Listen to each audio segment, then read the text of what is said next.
सिंधुदुर्गाच्या मालवणमधील राजकोट किल्ल्यावर असलेल्या शिवरायांचा पुतळा कोसळला. पुतळा कोसळण्यामागचं कारण अद्याप अस्पष्ट. 4 डिसेंबर 2023ला मोदींच्या हस्ते झालं होतं अनावर. राजकोट किल्ल्यावरील शिवरायांचा पुतळा उभारण्याला प्राधान्य. पुतळा कोसळल्यावर मंत्री दीपक केसरकर यांची प्रतिक्रिया. महाराजांचा पुतळा बसवताना काळजी घेतली नाही, केवळ पंतप्रधानांच्या हस्ते पुतळा उभारायचा होता. जयंत पाटील यांची प्रतिक्रिया. कामाच्या दर्जाशी देणंघेणं नसल्याचाही आरोप. महाराष्ट्राच्या इतिहासात शिवरायांचा लावलेला पुतळा कधीच पडलेला नाही. असा कमकुवत पुतळा बसवताच कसा? राजकोट किल्ल्यावरील शिवरायांचा पुतळा कोसळल्यावर आमदार जितेंद्र आव्हाडांचा सरकारला सवाल. शिवरायांचा पुतळा कोसळल्याप्रकरणी दोषींवर कारवाई व्हायला हवी, नाहीतर राज्यभर आंदोलन करू. ठाकरे गटाचे आमदार वैभव नाईक यांचा इशारा.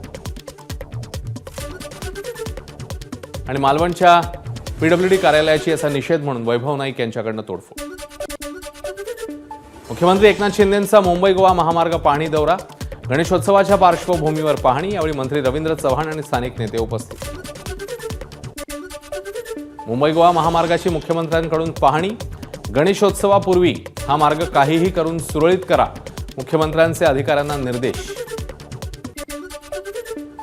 आदित्य ठाकरे छत्रपती संभाजीनगर दौऱ्यावर. आदित्य ठाकरे मुक्कामी असलेल्या हॉटेलसमोर भाजप कार्यकर्त्यांचं आंदोलन. यावेळी भाजप आणि ठाकरे गटाचे कार्यकर्ते भिडले.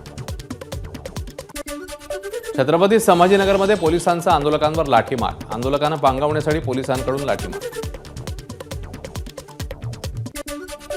आदित्य ठाकरेंविरोधात भाजप कार्यकर्त्यांची जोरदार घोषणाबाजी. पोलिसांनी आंदोलकांना घेतलं ताब्यात. लाठीमारीचे आदेश वरून येतात छत्रपती संभाजीनगरवरील आंदोलकांवर पोलिसांनी केलेल्या लाठीमारावर आदित्य ठाकरेंची प्रतिक्रिया. अंतर्वालीत लाठीमाराचे आदेश देणारा जनरल डायर कोण होता? आदित्य ठाकरेंचा सवाल.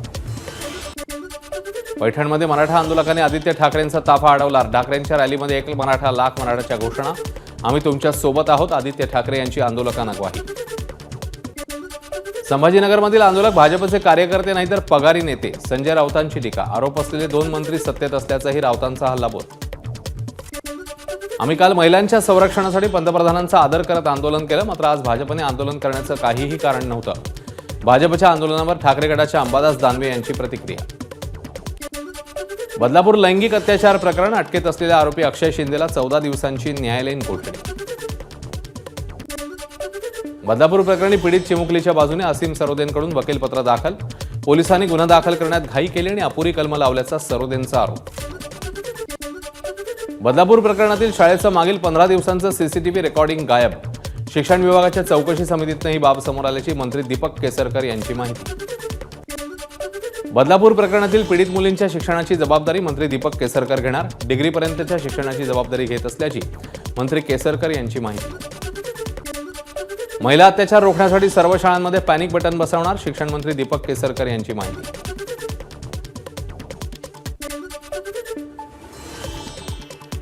सांगलीच्या पलूसमध्ये राज्यातील महिला अत्याचाराच्या घटनांच्या निषेधार्थ रास्ता रोको. बदलापूरमधील लहान मुलींवर अत्याचार करणाऱ्या आरोपीला फाशी शिक्षा द्या, आंदोलकांची मागणी.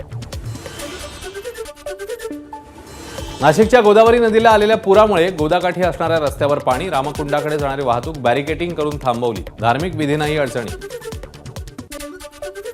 नाशिकच्या गोदावरी नदीला आलेल्या पुरामुळे जनजीवन विस्कळीत. गोदाकाठावरील पूजा साहित्य, भाजीपाल्यासह इतर विक्रेत्यांचे हाल. गोदाकाठावरील टपऱ्या, भांडी बाजार, सराफ बाजारात हलवल्या. नाशिकच्या त्र्यंबकेश्वरमध्ये पावसाची हजेरी. त्र्यंबकेश्वरमधील रस्ते जलमय. बाजारपेठ परिसरातल्या रस्त्यावर पाणी. दर्शनासाठी येणाऱ्या नागरिकांची गैरसोय. पंढरपूरला पुन्हा महापुराचा धोका. चंद्रभागेच्या पाणी पातळीमध्ये वाढ. नदीकाठच्या नागरिकांना प्रशासनाकडून सतर्कतेचा इशारा. कोल्हापुरात पावसाचा जोर कायम. पंचगंगेची पाणी पातळी 26 फुटांवर. 21 बंधारे पाण्याखाली. कोल्हापूर जिल्ह्यामध्ये पावसाचा जोर. यंदाच्या पावसाळ्यात पंचगंगा नदी तिसऱ्यांदा ओव्हरफ्लो. राधानगरी धरणाचे देखील 3 स्वयंचलित दरवाजे उघडले.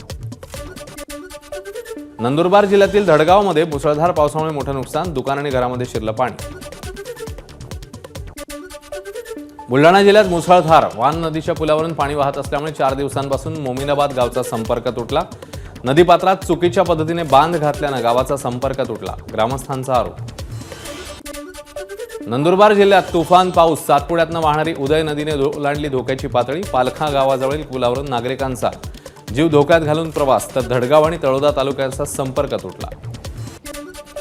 उजनी आणि वीर धरणातून सातत्याने पाण्याचा विसर्ग वाढू लागल्यानं पंढरपूर शहरासह 46 गावांना पुराचा धोका. प्रशासन अलर्ट मोडवर. नदीकाठच्या नागरिकांना सतर्कतेचा इशारा.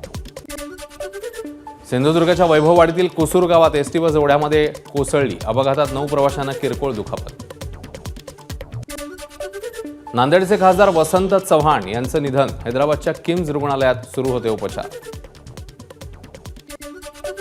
मुख्यमंत्र्यांनी एक्स पोस्टच्या माध्यमातून वसंत चव्हाणांना वाहिली श्रद्धांजली. राजकीय आणि सामाजिक क्षेत्रात पोकळी निर्माण झाल्याची मुख्यमंत्र्यांनी व्यक्त केली भावना.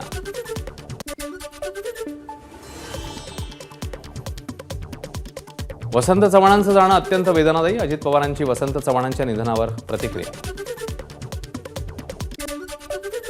वसंतराव चव्हाण यांच्या निधनाची वार्ता अत्यंत धक्कादायक. काँग्रेस प्रदेशाध्यक्ष नाना पटोलेंनी एक्स पोस्टच्या माध्यमातून वाहिली श्रद्धांजली.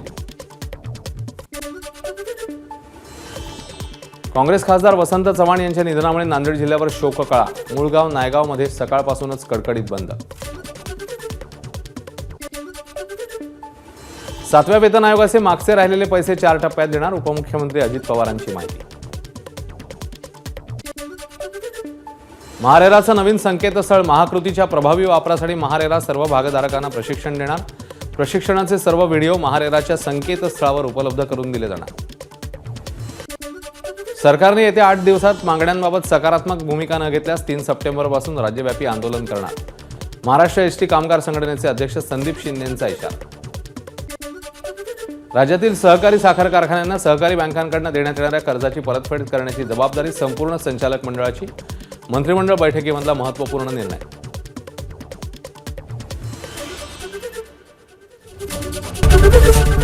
एबीपी माझा, उघडा डोळे